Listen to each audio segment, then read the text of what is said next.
Kamusta po kayo? Bago po ang lahat, first things first.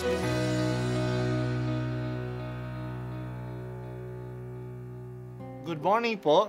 Sinisimulan po natin ngayon ang first things first. At dito po, tinatalakay natin sa unang bahagi ng umaga natin ay ang first readings na binabasa po sa banal na misa. Ito pong tinatalakay natin kasi madalas po kasi marami na tayong alam tungkol sa gospel readings. Pero konti po ang nagsasalita sa first readings. Pero ang first readings, bahagi din po yan ng Biblia, ng banal na kasulatan. Kaya susubaybayan po natin ang mga first readings.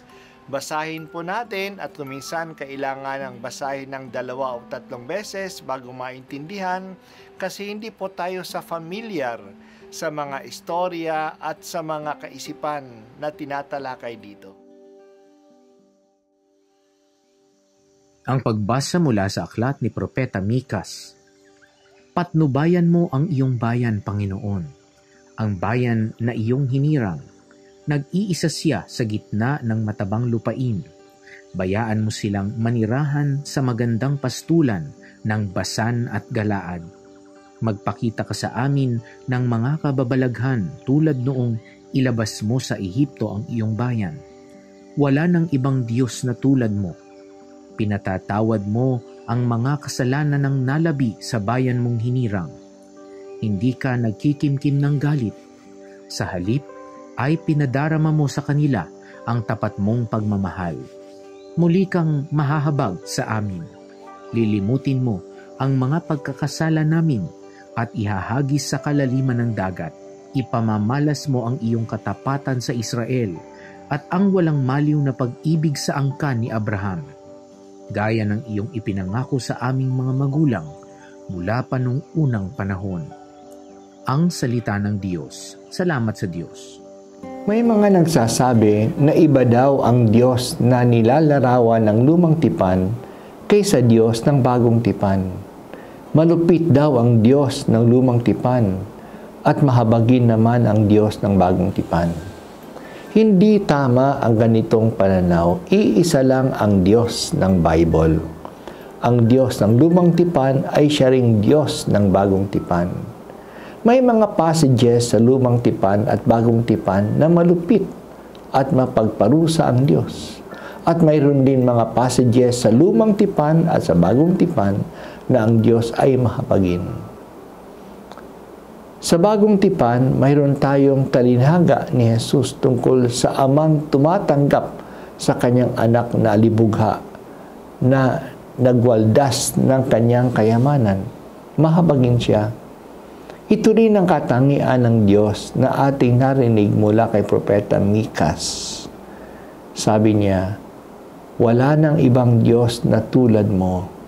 Pinatatawad mo ang mga kasalanan ng nalabi sa bayan mong hinirang. Hindi ka nagkikimkim ng galit. Muli kang nahahabag sa amin.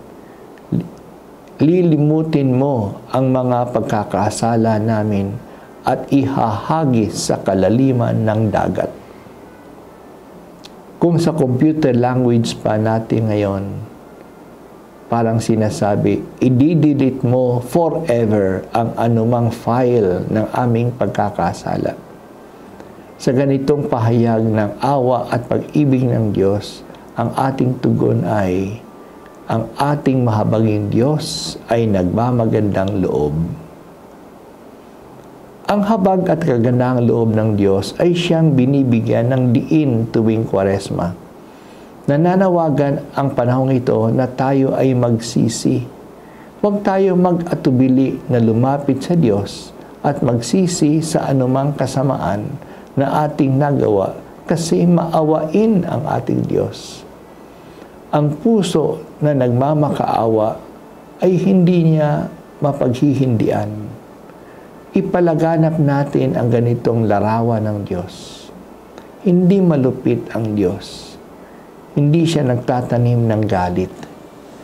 Kung nagagalit man siya, yan ay upang ipaalam sa atin ang kasamaan ng kasalanan at upang pukawin ang ating puso na magbagong buhay na.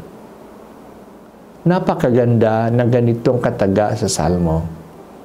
Ang lahat kong kasalanan ay siya ang nagpapatawad. Ang anumang aking sakit, ginagamot niya lahat. Sa bingit ng kamatayan ako'y inililigtas at pinagpapala ako sa pag-ibig niya.